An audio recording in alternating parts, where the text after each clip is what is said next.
Instagram stories for Monday, September 12th. I'm your host, Daniel Hill. I'm traveling today, so apologies for the not great audio quality, but I wanted to do an episode for you. Let's get right into the questions. The first question, why do you give brands different tools than creators? This is very annoying. If you've ever noticed, there are certain things that creator accounts have access to that business accounts do not. For instance, creator accounts have a much wider range of music that they can select from, but on business accounts, you get much better analytics. So the question is, why are they different? Here's his answer. There are some differences, but what we're trying to move to a place is that everybody can have access to the same tools, whether or not you're a brand, a business, a creator, or just none of those things. But the default should be different based on what kind of account you have. That's what we're moving towards. That makes sense. And of course, as that develops, I will keep you updated on that. The next question, are Facebook and Instagram becoming the same? That's a really interesting question to me because I think over the past couple of years, Facebook has really doubled down on the Facebook Marketplace, which is all about selling things from individuals locally and also being able to buy from bigger companies or brands, but also focusing on Facebook groups, which is all about communities. Instagram doesn't really have anything like that. Anyway, here's his answer. No, Instagram is going to focus on young people and focus on creators. And in terms of the experiences, we're going to focus on visual expression. So short form video and photos, whereas Facebook is focused on a much broader set of things.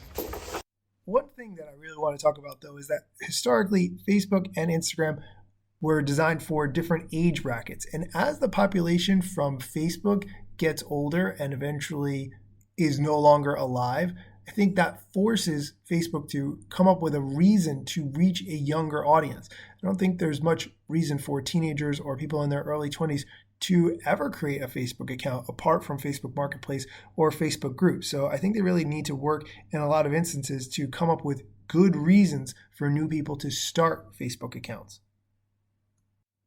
We're going to take a quick break, but when we come back, we're going to talk about the easiest way to make money on Instagram. The Instagram Stories is sponsored by #Slayer.com. Reach new people, build your audience, and grow your business with #Slayer.com. No Facebook login is required for sign up. You can sign up with your email and get your first month free by using the code IGStories at #Slayer.com. That's code IGStories. And we're back. The next question. What's the easiest way to make money on Instagram? Honestly, for everybody, the answer to this question is different, but by far the largest part of the creator economy is branded content, people doing deals with brands off platform. But I'm particularly excited about things like subscriptions and bonuses, which we're working on.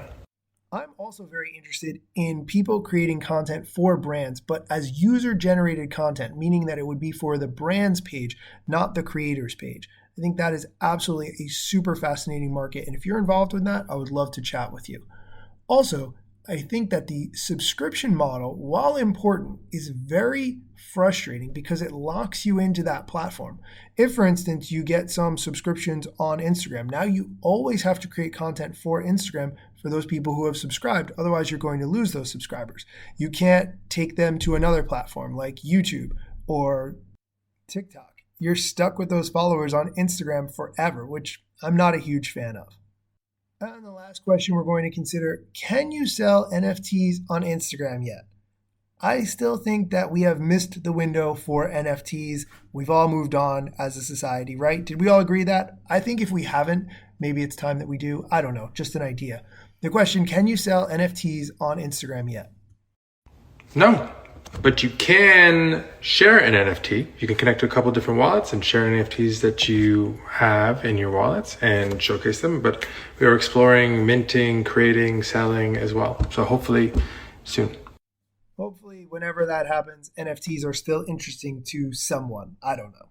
That's going to do it for today's show. Thanks for listening. Be sure to come back tomorrow. We're going to have a guest host named Rob handling the show, which I'm very much looking forward to. So to be sure to come back tomorrow for that.